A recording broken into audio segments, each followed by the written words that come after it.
This is Saida Garrett, and I'm tuned in to Intro to Info with my girl Mikeisha. Greetings, greetings, greetings. It's the Flowesses here, and I'm tuned into Intro to Info with my girl Mikeisha. All love, always.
Well, hello. Welcome to today's episode of Intro to Info. I'm your host, Mikeisha, and today is April 16th, 2026.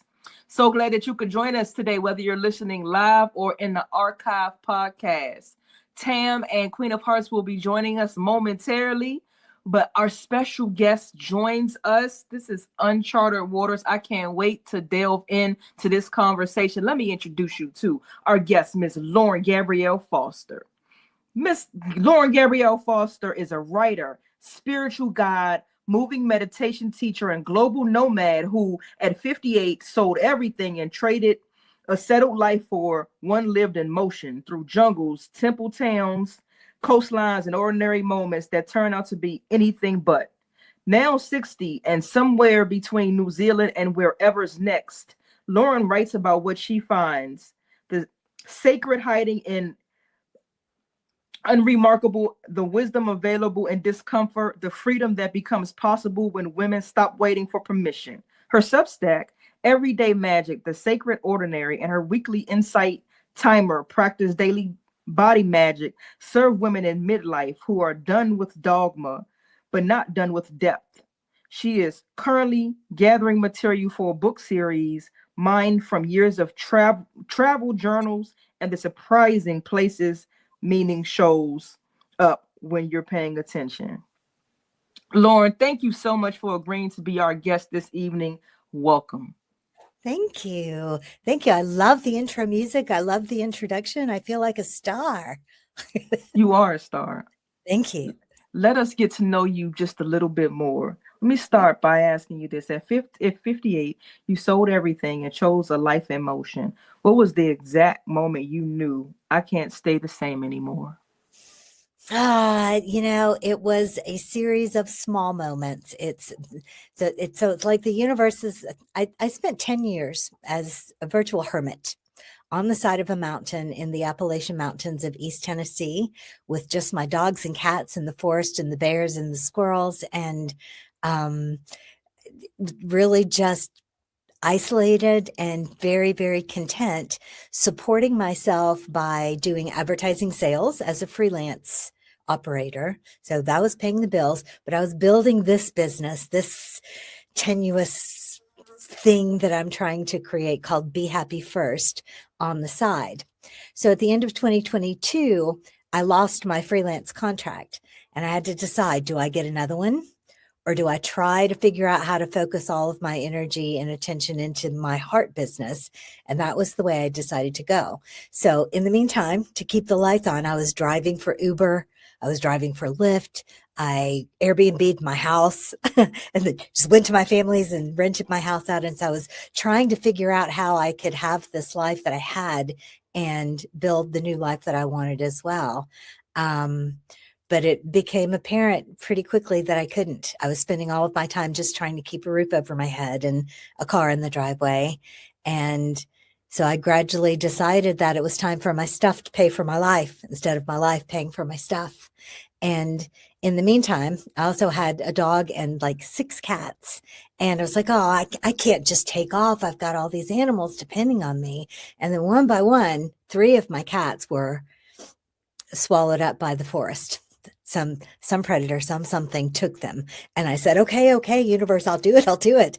I'll sell everything and I'll go. And as soon as I decided, it was my house sold in 2 weeks, and everything. Found an amazing home for my cats that they're living in paradise, and my dog is with my family.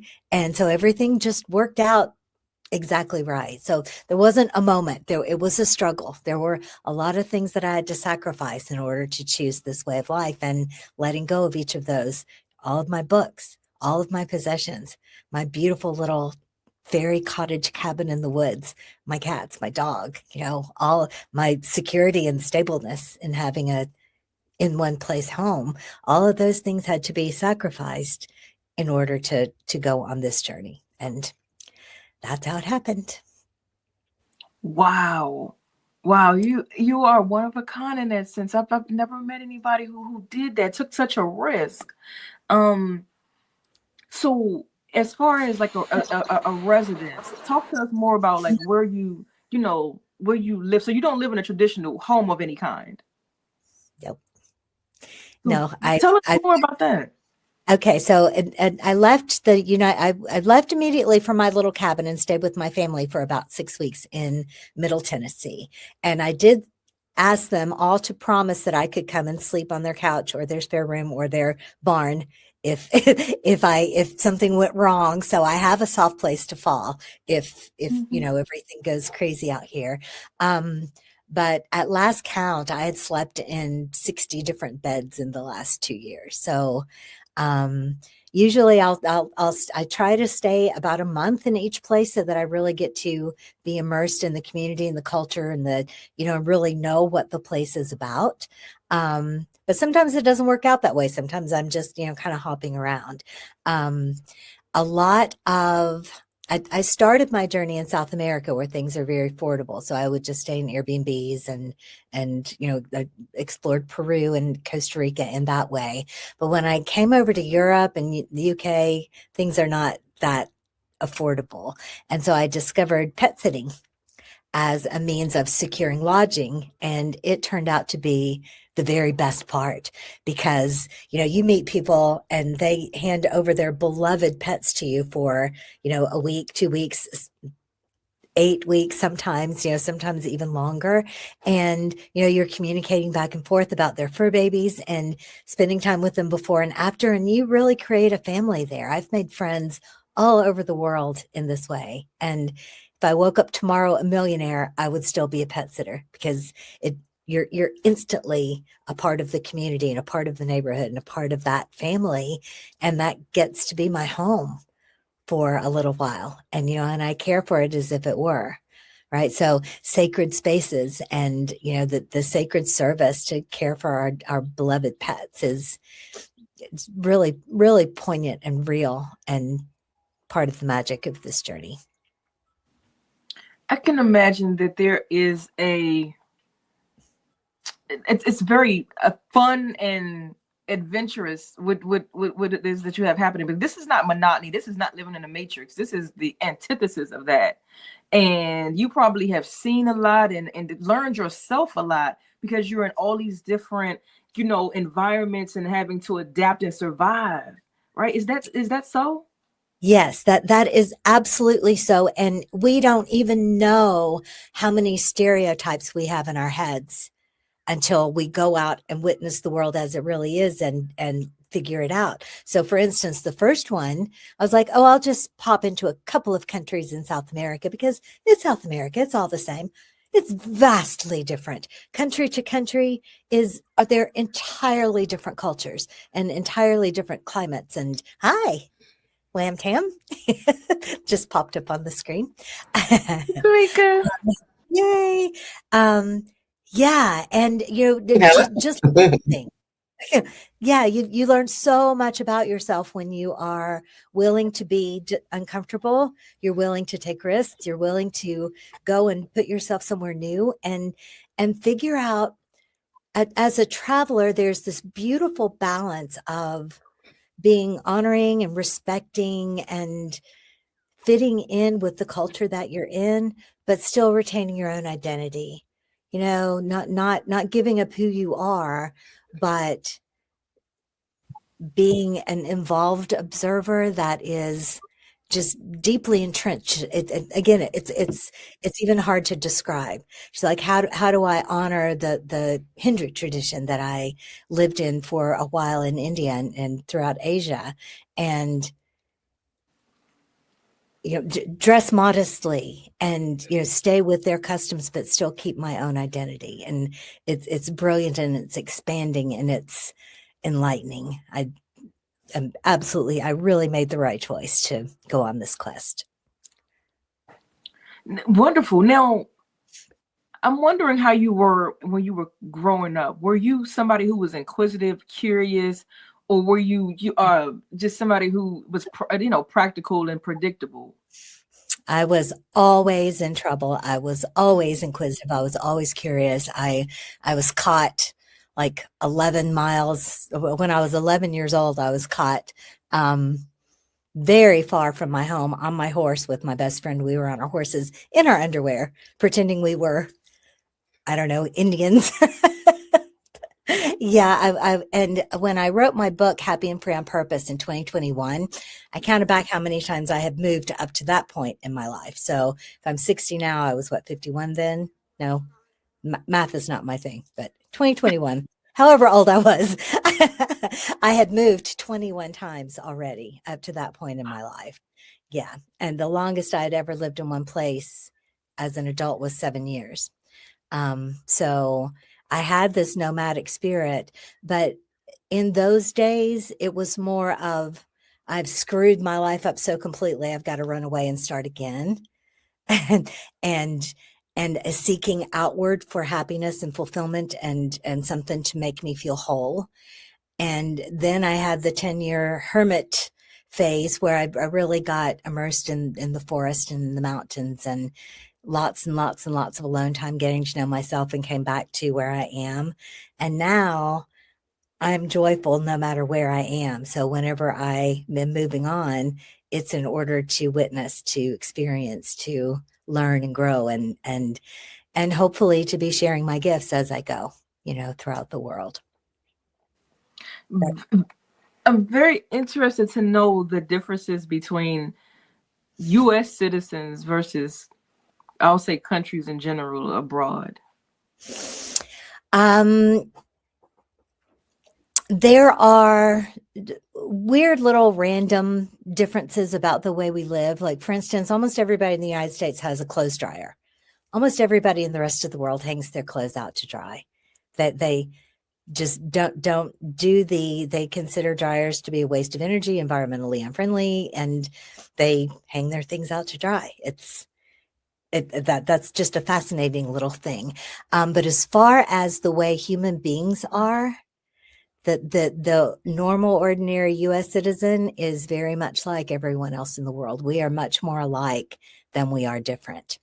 And, one really interesting, in this political shitstorm that we're in, I should have asked if I'm allowed to say cuss words or not. Absolutely. Go for it. Okay. I was having a conversation in Laos with a young couple. He was from England. She was from Venezuela, but they live in China. So, there's people all over the world. And so we were talking about the relationship between the United States and Venezuela. It's not good. Venezuela is not a safe place to go right this minute because of, the feuding and stuff. But what came out of the conversation is that none of us really like anybody's government, but we still like each other. So his exact comment was, no, I don't like the American government, but I've loved every American I ever met. Right. So we as people are beautiful and genuine all over the world when you take away the things that are dividing us and pitting us against each other, That is so true. That is so true. I'm imagining myself doing what it is that you have ever done, Lauren, and I could just see myself like, whoa, this is too much like instability. I need to have a place to live, and I need to stay. And that's me. Is like me imagining myself in your circumstance, and I'm wondering because Tamika, I'm wondering if you were living a nomadic lifestyle, Tamika, with like Lauren is thriving. I think you're content and happy doing this, but me, I would need a little bit more. I would, if I did it, I would have to have a place where I had like that I live, like a home that I could always go back to. You see, Tam, what about you? Could you live a nomadic life, Tam?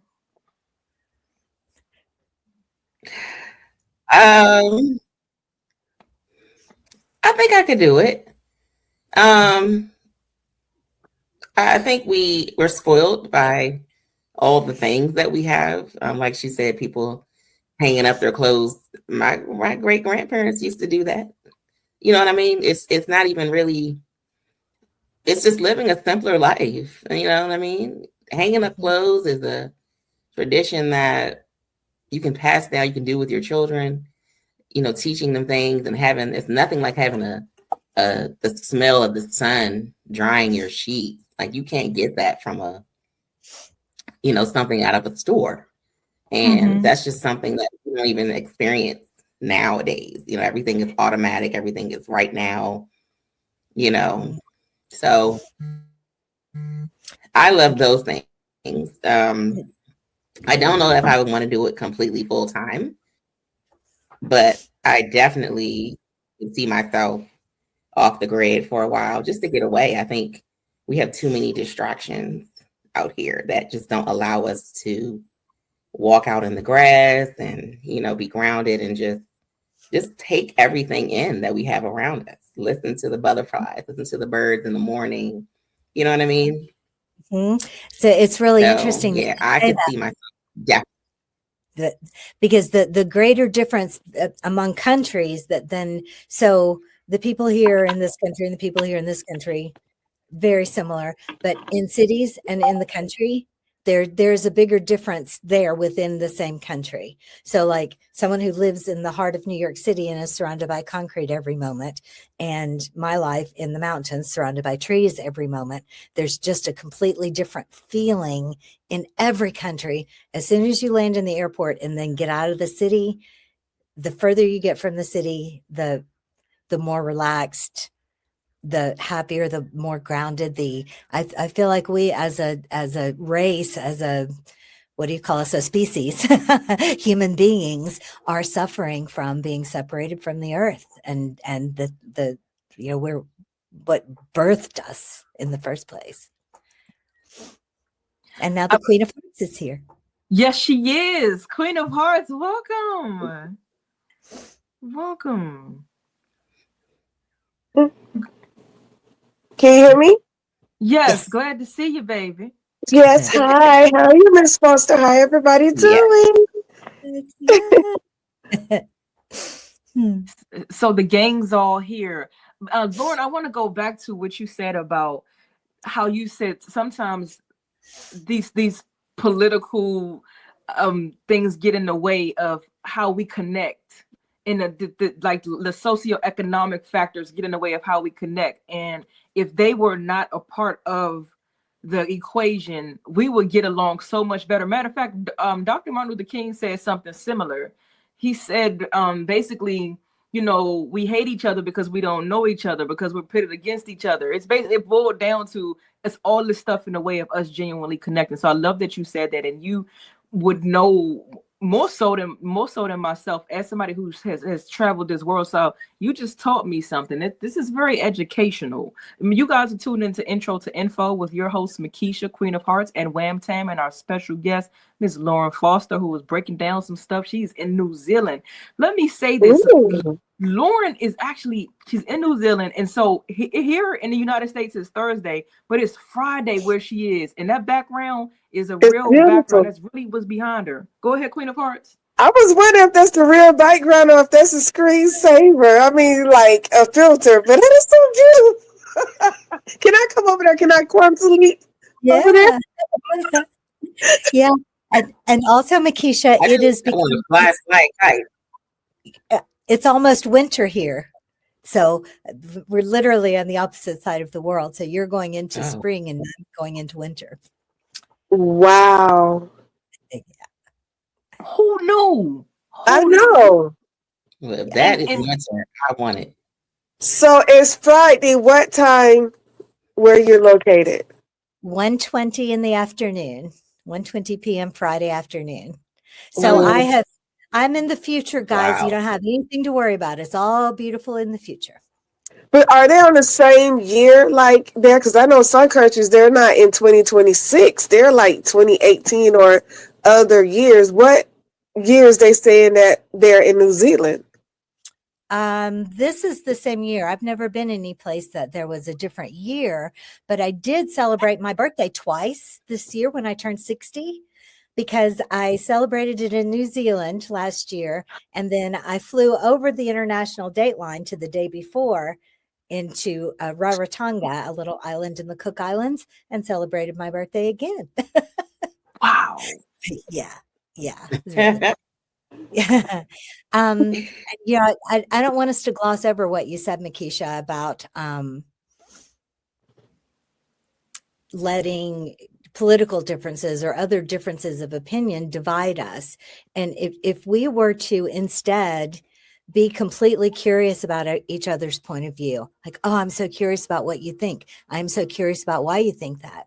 I'm so curious about who told you that, right? And instead of letting everything be, oh, this is what I believe, and if you believe something different, then we have something else. None of us really knows the truth of anything ever, unless we were actually there. And then even if we saw it, whatever we see is framed through our own lens, our own perspective that was shaped by our lives. So there's almost no such thing as a truth, right? And so celebrating diversity, going, oh my gosh, I want to be with people who are as different than me as I can imagine, so that I can learn from them, so that I can see things in a different way.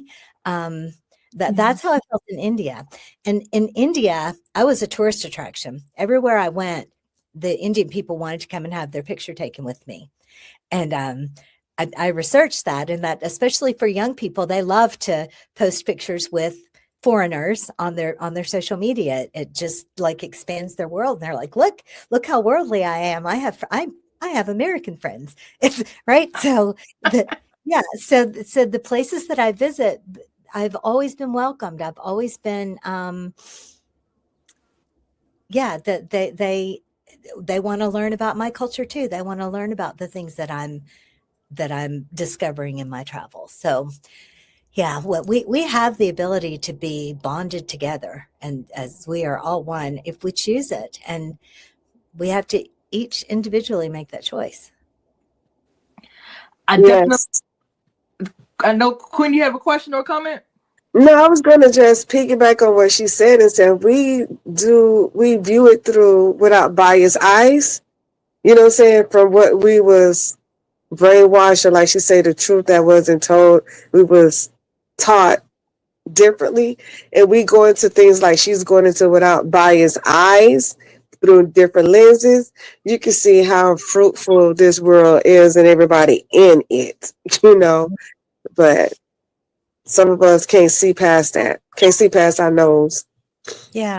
Well, and we start getting messages when we are so young from our teachers, from our institutions, from our religions, all the teaching us all kinds of things that get so firmly embedded in our minds that it is difficult to get them back out and to change your way of thinking. I went for decades being a very unspiritual person because I was taught in the church basically that you're dirty, you're unworthy, and you will never be worthy, but you better keep trying and be a good girl or you're going to go to hell. I'm like, I can't do any of this. I'm just going to go off and be bad.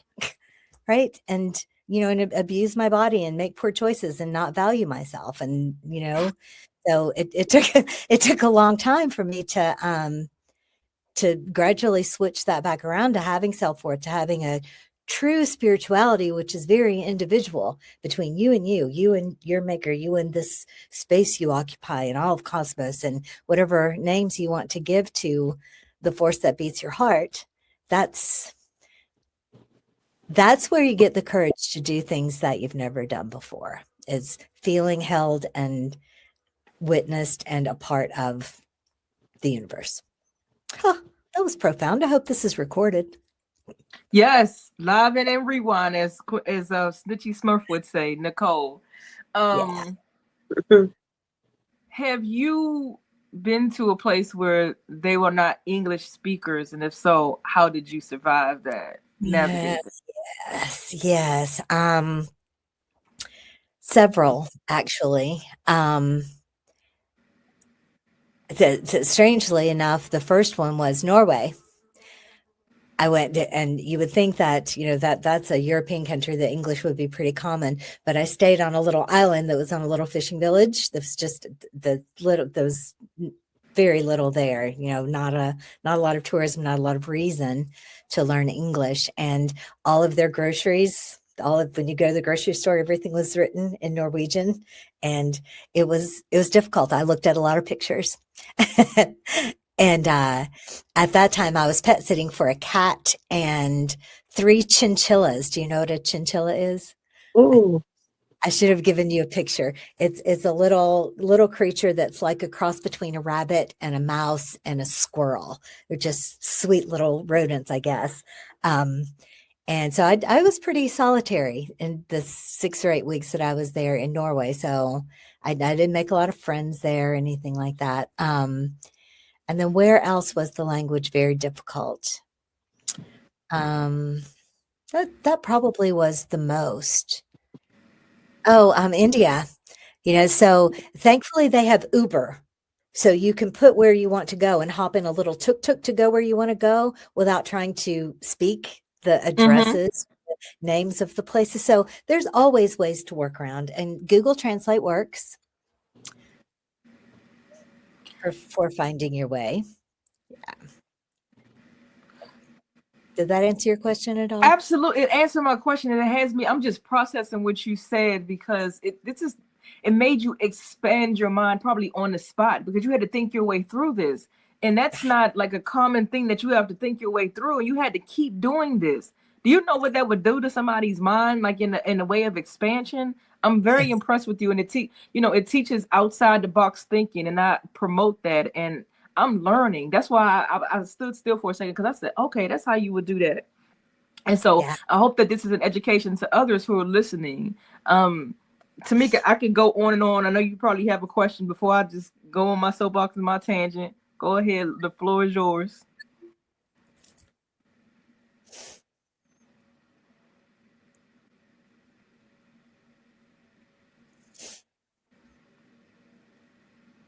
Tamika has a lag.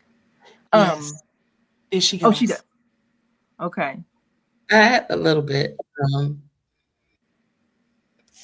So I guess telling me some of the favorite countries that you like, maybe your top 5 that you would definitely go back and visit, or what you would recommend that we visit. Also, what is it like to, I know you're gonna laugh. So I have never been outside of the country. I've been all over the US, but not outside the country. And they always say Black everywhere. So I'm like, is that true? I mean, I know people have brown skin, and but I mean, are there truly not African American, just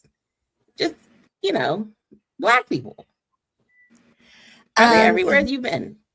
Yeah, most definitely. And actually, Indian people are even darker way darker than the two of you. The true Indian people, their skin is very black. And let's see. Also in Nepal, they're also very dark, but not as dark as Indians. South America, Costa Rica, and Peru, the Peruvians. So this was something that another stereotype. right? I thought that when I went to Ireland, everybody would have red hair and green eyes and alabaster skin, and Right. right. But in Ireland, I mean, there were plenty of Black people in Ireland. Also, all of the places in Europe that I went, there were Black people.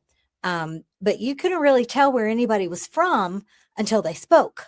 It's like you can't tell by looking where anybody is from until they say something and you hear their accent, right? So Irish people, that they all looked alike. Now there are some differences. Indian people look very distinct, and Nepali people have a distinct look, and Peruvian people have a distinctive look that is, unique to them. But for the most part, we're all mixed together.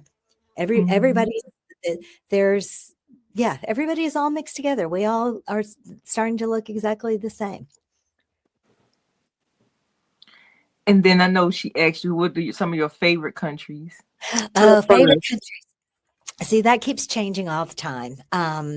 But I always say, like, I don't know, but I love New Zealand. The people here are just so incredibly open and generous, and the country is, as you can see, so beautiful, and it's beautiful everywhere. But I just recently spent time in Northern Australia, in Northern Queensland, and that is the oldest surviving rainforest in the world. And I absolutely fell in love with that. It was just unspeakably beautiful and alive, and the jungle, and so there's a difference. In New Zealand doesn't have any snakes. It doesn't have tigers or bears or any kind of predators out in the wild. They don't even have any poisonous spiders. This was an island of only birds until humans from other continents brought over other animals, and now possums are wrecking the ecosystem, things like that. But in Australia, there are 40 species of snakes. No big predators, though, except for crocodiles. So New Zealand and Australia are up there on my list, very, very high. I love Northern England, and I love Ireland. And the fifth one would probably be, I haven't been there yet on this trip, but I went there before, is Guatemala and the Lake Atitlan region. Those off the top of my head are my top 5. 40 snakes.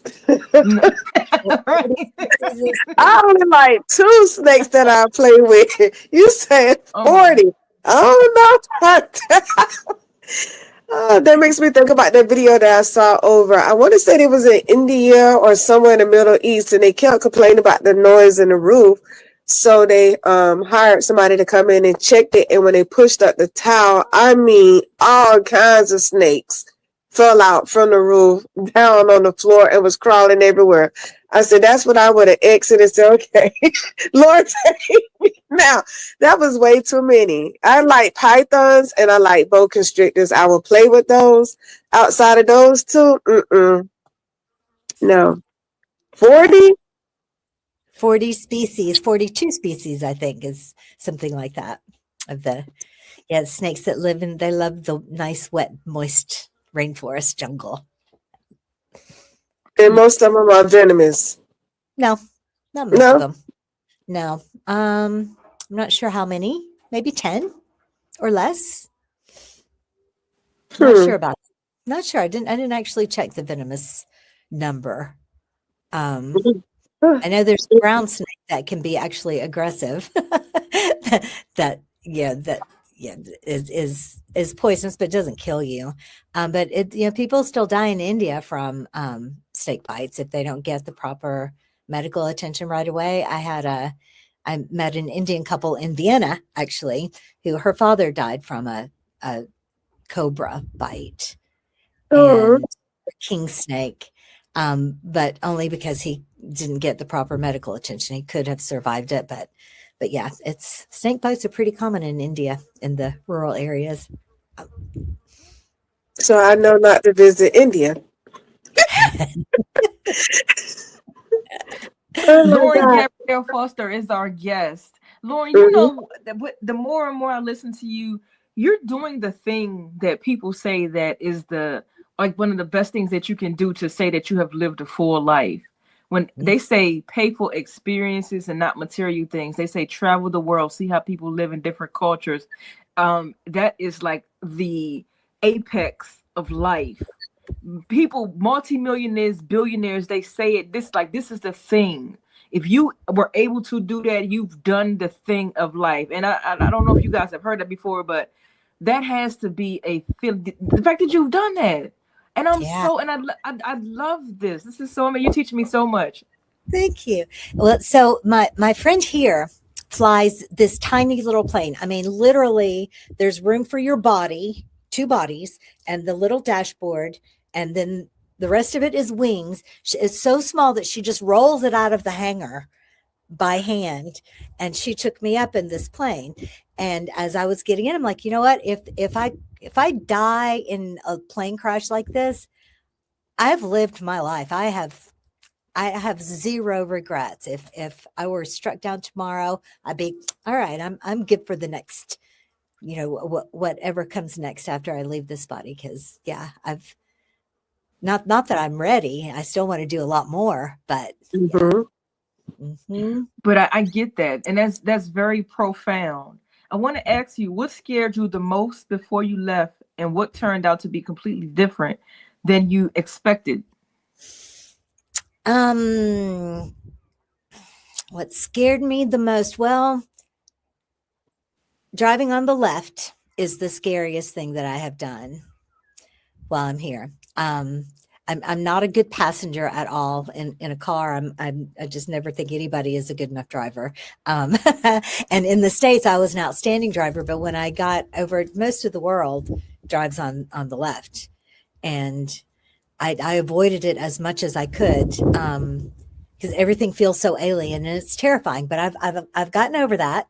But you can only get through your fears and after you face them, right? Face them down, let them go, work through them. What surprised me the most, back right around to the stereotype thing, that how much stereotypical information was in my mind. And it happened again when I got to Asia. It's like, so Kathmandu is going to be very much like Bangkok, or not Bangkok, but Chennai, the city that I was leaving in India, was not very far to go to Kathmandu, into Nepal, another big Asian city, but they were worlds apart. And something like that stereotype tried to get back in my brain again. And it just have to get, you know what? Every country has its own identity, its own culture, its own everything. So don't be expecting to cross a border and find the same thing that you left behind. That was the most surprising thing. And the diversity of the way, the little neighborhood that I stayed at in Nepal, it's actually a good-sized tourist town called Pokhara. But the community that I was staying in, they have one TV in the neighborhood. So they'll gather at the end of the day, and if they all want to watch a movie or something, they'll all just go to that house. We have a TV in every room in most houses. Sure do, Lauren. Yeah. But everyone has a cell phone. There was a guy walking down the road, herding his sheep down the road, looking at his phone. Like, yeah, this is interesting.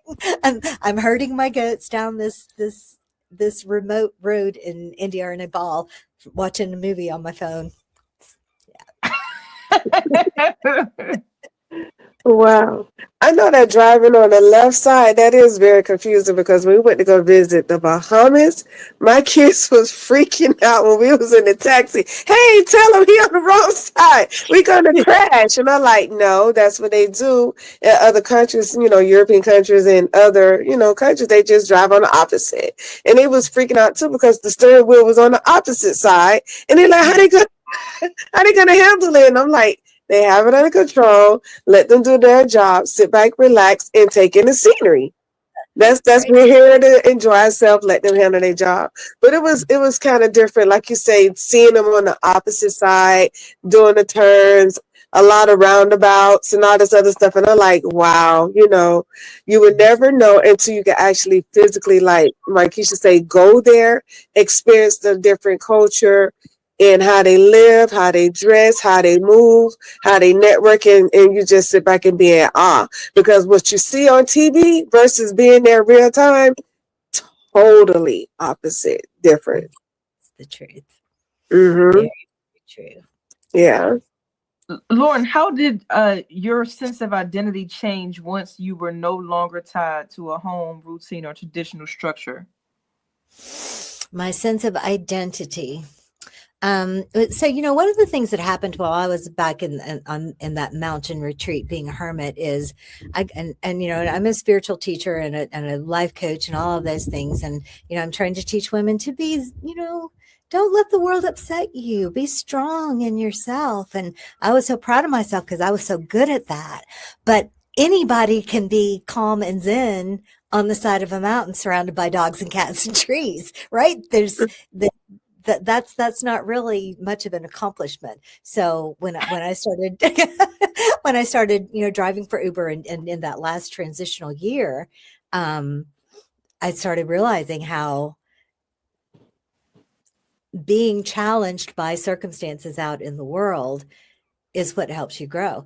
And one of my first transitions, I had to fly back through Miami on the way to Canada from Peru.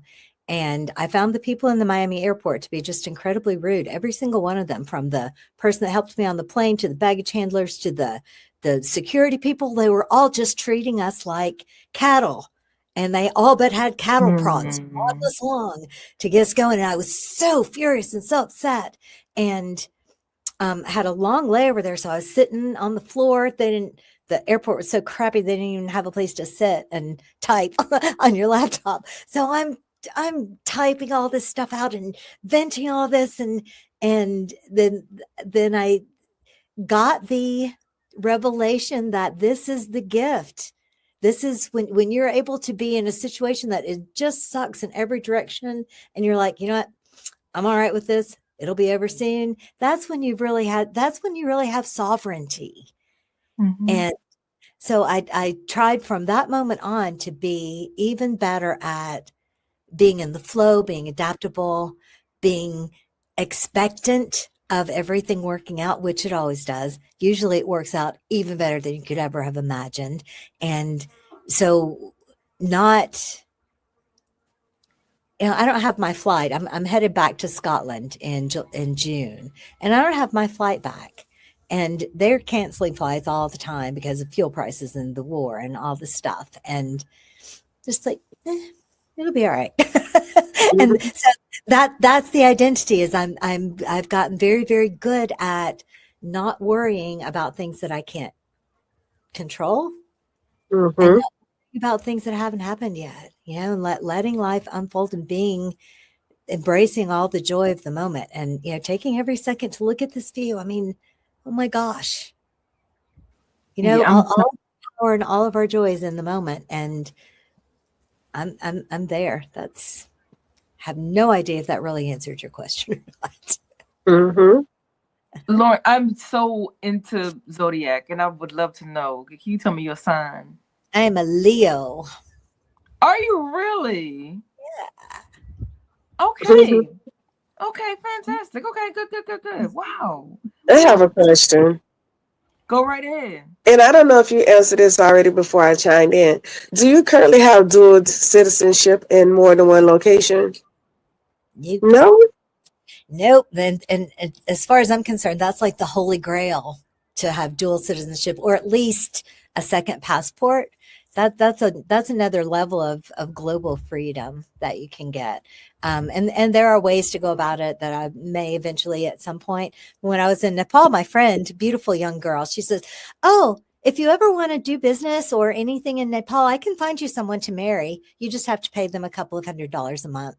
And you can get married in name only, and then operate in Nepal like a normal person. They don't care. And when you leave and go away forever, that you don't even have to divorce them because it doesn't mean anything to them." It's like, oh yeah. Wow. So they don't offer like what we do over here, where they give you like a a work visa with the work grant and give you so much money to start your own business over here in the United States. They don't do that in Nepal or any of the other countries. I'm not sure about that. I didn't even know that the United States did that. Mm-hmm. They do. Interesting. Yeah, that's how they get a lot of the gas stations and other things, because they come over here on a work visa and they get like 40,000 grant money that they don't have to pay back or more. I was not aware of that at all. No. But so the way that I am traveling, I'm usually not, and every country has different laws about how long you can stay. Mhm. Usually it's more or less around 90 days. So the UK is much more generous. You can stay for 6 months. And then if Mm-hmm. you leave for one day and come back, it restarts the clock.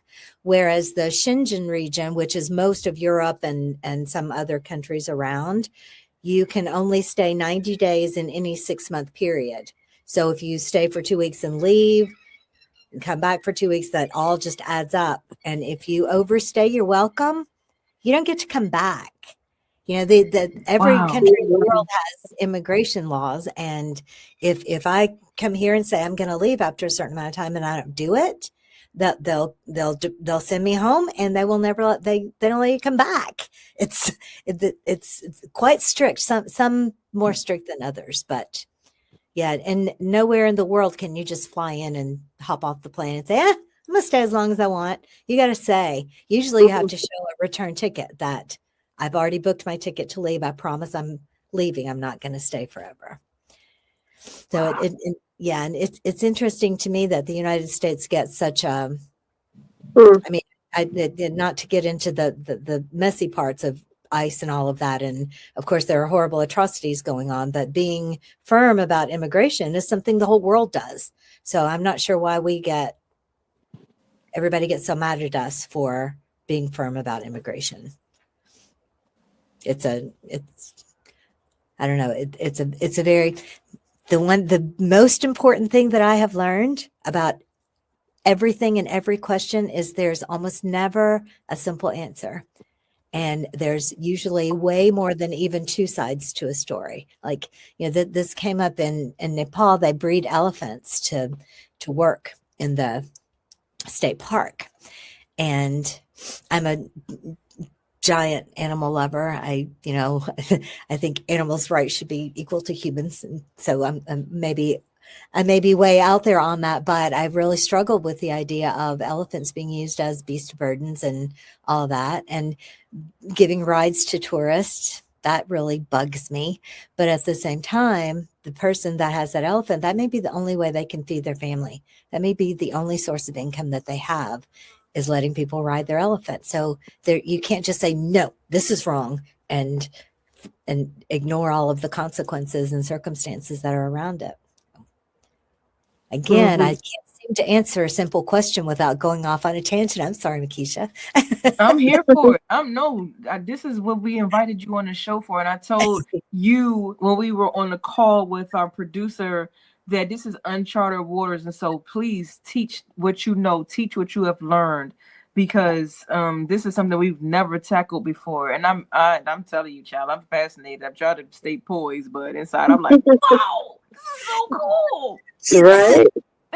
There is one thing that it's really important to share in that, so my quest is to help middle-aged women to break free of the rules and the roles and the identity that society has put on us. And so, I like to say, figure out who you are, discover who you are, be that, no matter what anybody else says. And for me, that meant hopping on an airplane and seeing the world, but that's not necessarily what it means for every other woman. You can do so many different things that are aligned with the true desire of your heart and who you are and how you came here to express yourself and to be, right? So, yeah, now I do think everyone should stretch themselves a little bit and get out of your comfort zone and let yourself grow, but you don't have to cross the globe to do that. You can do that a million different ways. And I'm glad that you said that, because a lot of times we always hear stay in your age range. Don't do this because you're too old, or, you know what I'm saying? We put stipulations on things that shouldn't have stipulations, and put people in that bubble when they ready to, like you say, bust out that bubble and be themselves. But they're like, oh, we worry about what the next person gonna say or how they're gonna perceive us and things like that. But I'm glad that you said what you said, because I'm hearing a lot of our hearing other women speaking out saying the same thing, and they're like, hey, you're not going to tell me I can't do this or whatever because you're afraid to do that. Now you're projecting your fears over on me because you want me to do what you do, and I'm not. I'm going to be me. And Yeah. you said a really important thing about caring so much about what other people think. I couldn't do this if I did that, because I stumble into situations all the time where I don't know what the hell I'm supposed to do. I don't know how the hell I'm supposed to act. I don't know what the hell I'm supposed to wear. I don't know anything. If I'm not willing to just jump in and say, okay, what's going on? If I'm worried about looking foolish, might as well go back home and stay in my nephew's barn. Yeah. You can't worry about looking stupid. And, I went to a Ceilidh. I've heard it said different ways, but it's spelled Ceili. And it's an Irish dance when I was up in Ireland. And it was magnificent. This group of women just brought me in and taught me all the dances and all the stuff. But I looked around and there was maybe 5 men in the whole place. Everything else was women dancing with each other, because men are afraid of looking foolish. They're afraid of looking unmasculine. They're afraid of looking like they're not perfect at something, or I don't know, all kinds of things. That women in general are much bolder and more courageous than. I'm gonna not finish that sentence, because generalities are never ever a good idea. There are many bold and courageous and wonderful men in the world. Mm-hmm. Yes, there are.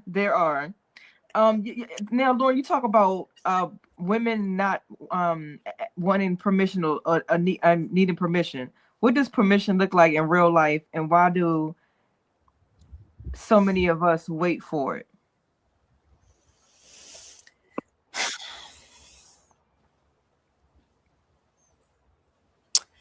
Well, so in real life, there's something that you want to do, but you feel inhibited or afraid, or like you will be seen as bad or different or wrong or weird, but then someone else steps out and has the courage to do it. That is giving that you give yourself permission because you've witnessed it being done before, right? So, but we can claim that power for ourselves and say, I give myself the permission. I'll go first. I don't have to wait for somebody else to go first. I don't have to wait for somebody else to say, this is how it's done, and this is what's acceptable, and this is how you're to be. Right. So we all have a deep, deep, endless reservoir of wisdom right inside our bodies, ancestral wisdom, intuitive wisdom, every thought that was ever thought we have access to just through this being and the energy that's around us. But we don't trust it because we're taught all our lives. Oh, your mother knows better. Oh, your dad knows better. Your teacher knows better. Your preacher knows better. Don't listen to your own intuition. Listen to what everybody else is saying. And then we forget how. So we just have to start practicing and remember. And you'll see it in your life. You'll go, I knew that was the wrong thing to do. My gut told me not to do that, and I did it anyway. And look what happened. Or my gut told me to do it and I didn't. And look what happened. I wish I had trusted my gut. I wish I had trusted my own intuition. Now, some people might be watching this and say, Lauren, she have been nowhere but New Zealand, but we got pictures. We have pictures of Lauren across the globe trotting, and our producer wants to post them up so people can see. And Lauren, give us a quick snapshot of like a small blurb about each picture that we post up, okay? Okay, happily. Yeah. Okay, this is one of the dogs that I got to pet sit. You see, I'm all bundled up and chilly. That is in Scotland. And that dog's name is Clancy, and he sings. I have a video of him singing along while I'm playing the ukulele. And that is in a little town called Ballydehob, Ireland. And I was just there waiting for the bus, and I saw that pretty little basket of flowers, and I actually put on a little lipstick that day. So I snapped a selfie just to show the little Irish street. That is called Aphrodite's Rock, and it's in Cyprus. Cyprus is an island that is part Greek and part Turkish. The ownership of the island is deeply contested. And my friend, who I was pet sitting her dog and cat, took that picture one day at the beach. Oh, that's so beautiful. And this is the entrance to the elephant breeding center in Nepal. Peacocks are not usually this easy to see. They are sacred birds in Nepal and not hunted or anything like that, but they're usually wilder and further away. So it was nice that I got to be that close to that peacock. And the person who took the picture was my guide on safari, who helped me look for rhinos and elephants. And okay, I think the next picture is actually in the river. That's the same river nearby in Nepal, where we were on an early morning boat ride looking for crocodiles in the river. Yeah. Oh, that's my Facebook page. So people are free to reach out to you or follow you on Facebook. Absolutely. Absolutely. I share a few things as often as I can think of it on Facebook. And I have a publication called Everyday Magic, The Sacred Ordinary, that's where I go into depth about the things I'm experiencing and the lessons I'm learning and how, we weave those. The sacred ordinary means that, we're having a sacred moment right this minute, the four of us. This is amazing and special because we say it is and we make it so with our attention. Right. And you can do the same thing with cleaning a toilet or, every moment is sacred if we say it is. And when you make the ordinary sacred, then all of your life is blessed every single moment. Yeah. So those are the things that I write about over on my Substack publication. You believe in manifestation, I see. Manifestation and law of attraction, all of those words get overused, but it's so true that to me, the law of attraction means you attract what you are. And when you are a person who's curious and interested and excited and looking for beauty and ready for adventures and new fun people, when you're in that vibration, can you see the cat walking by behind me? Yeah, oh my goodness. That's it. Her name is Jewel. She's exploring on the edge of the plants there. But when you are that kind of receiver, that's the frequency that the universe brings you. And I've proven it to myself day after day after day after day. When you are pissing and moaning on the floor of the Miami airport, things just get worse and worse and worse. When you are going, what amazing thing is going to come along next? That's what happens, and it just gets better and better. And some days I'm like, I can't even imagine my life being any better, and it gets even better. So, yeah. I think that is a fantastic place to end, a profound place to end. This hour flew by. Lauren. Hold on, Mikeisha. I know y'all hear the wind chimes in the background. I hear the wind chimes. You hear what? Oh, yeah. Oh, yeah. It's making its own song, its own melody. You didn't hear it? I heard it. Mm-hmm. Yeah. Yeah, that's what I'm talking about. All of this is very different. Hey, Tam, where Lauren is very different from the Anacostia River, isn't it?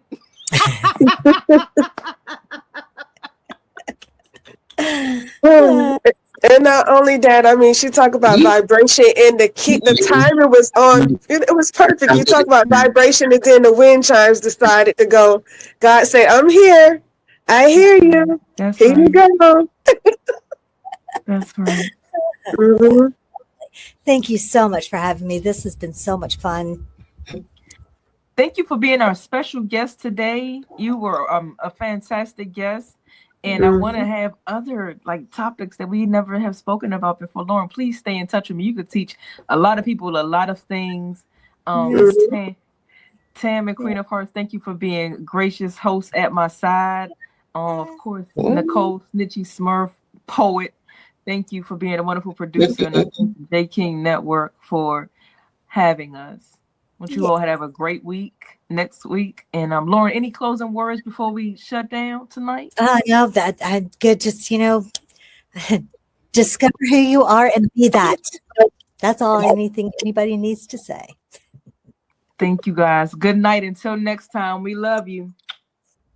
Bye.